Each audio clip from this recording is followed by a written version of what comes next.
Does anybody remember how special the Elimination Chamber used to be? And I'm going to be honest, guys, is anybody really hyped for the Chamber this year? Because personally, for me, I feel like the Chamber has kind of been lackluster this year and the last year. Now, of course, obviously, we always look back to Chamber last year because of the whole John Cena heel turn and The Rock and Cody Rhodes soul thing and everything. But this year, I don't think there's really any hype for the Chamber. It almost kind of feels like it's a little bit predictable in some way. And I just don't really feel like it's really feeling as special as it used to feel. Back then, the Chamber used to actually feel like you had to see like what was going to happen. Remember in 2010 when John Cena won the Chamber and then Batista basically cashed in? I think he cashed in his Money in the Bank and he was able to take the championship from Cena.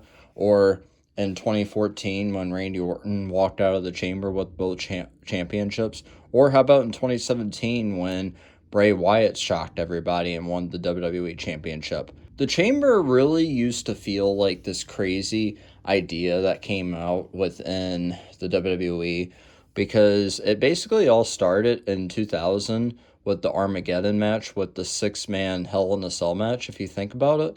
And that was what really started the whole entire foundation for the Elimination Chamber. Now, of course, it didn't really start becoming a thing until 2002, and I wasn't watching WWE live because, well, I wasn't born around 2002. I was born in 2003. But watching the WWE Elimination Chamber from back then, like seeing the 02, 03, 04, 05, seeing exactly how brutal this structure looked, it literally looked like you did not want to be in there. And it just was so cool because you got to see six guys go out there and basically put their bodies and lives on the line and be inside this hellish type of structure in the WWE. We never saw anything like the Elimination Chamber in 2003 or 2004 or anything like that. And yes, of course, we had the Hell in a Cell match, but the Elimination Chamber was just different, man. And then, not to mention, it had that big fight feel to it as well.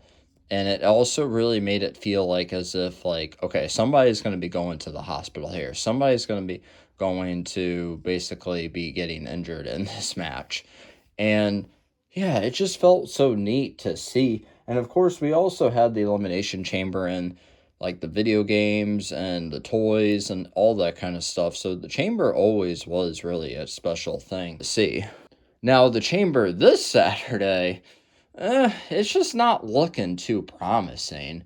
Like, I feel like the women's chamber might be okay, but I'm gonna be honest, guys. I don't even really know who's in the women's chamber. And I just feel like the women's chamber is kind of feeling a bit lackluster in terms of like what they're doing. And then, of course, we have the AJ Lee versus Becky Lynch match, which obviously AJ Lee and Becky Lynch, I mean, it's kind of one of those things where it's like we've already seen this match done at WrestlePalooza, and like it just feels like they're kind of just dragging the story out for no reason.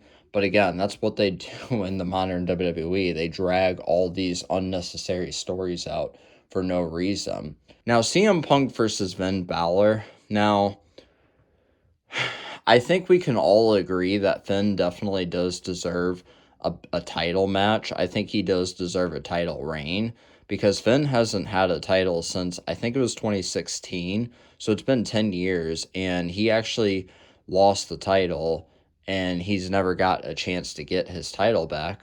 So for me, I feel like seeing Finn win this match would be kind of neat to see, but it's so predictable because we have CM Punk and Roman already basically building up to see like what that match is going to be for WrestleMania. So in a way, it almost feels kind of like this is a filler match. Personally, I feel like they're just doing this match just to give CM Punk something because it is in his hometown and everything. So it only made sense for them to be like, okay, we're just going to give these two a match just so that CM Punk could be on the card.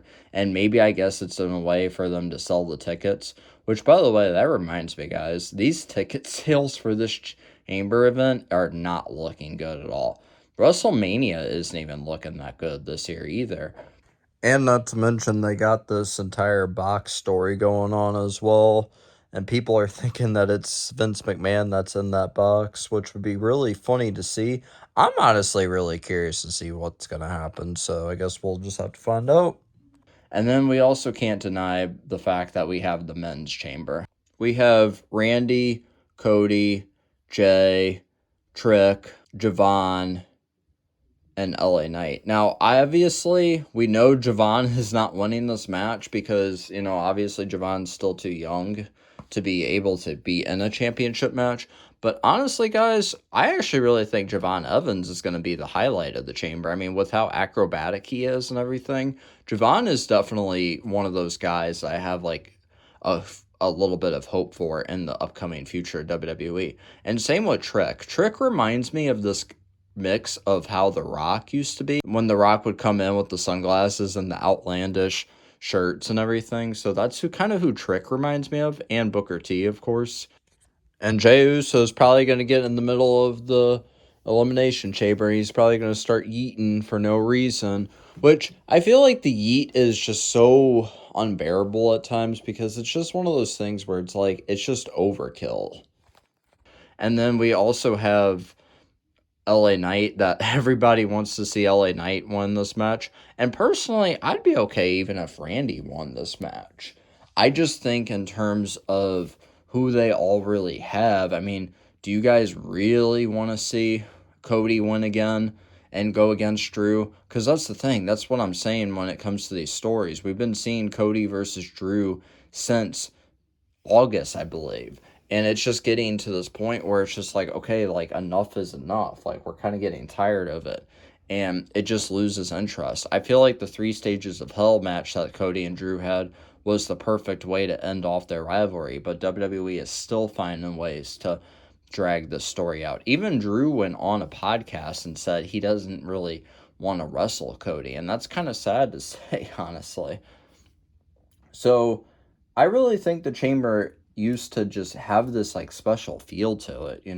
There's no real hype for it again, and it just feels kind of like it's just another like PLE that's on the calendar year. Now, of course, it might be in terms of like how they do the match itself. It will be pretty interesting to see if they're actually going to make it brutal and everything. But again, it's also so watered down compared to how it was or in the Ruthless Aggression era where everybody was like so like brutal with each other and it felt gritty and tense. What do you guys think about the chamber though for this weekend? Are you guys excited to see it? I'm not really as hyped like I said, but I know there's probably some people that are out there that might be excited to see it, but I just don't really have it with WWE right now. But anyway, that's all I really have to say. So make sure you like, comment, and subscribe, and I'll see you guys in the next one. Peace.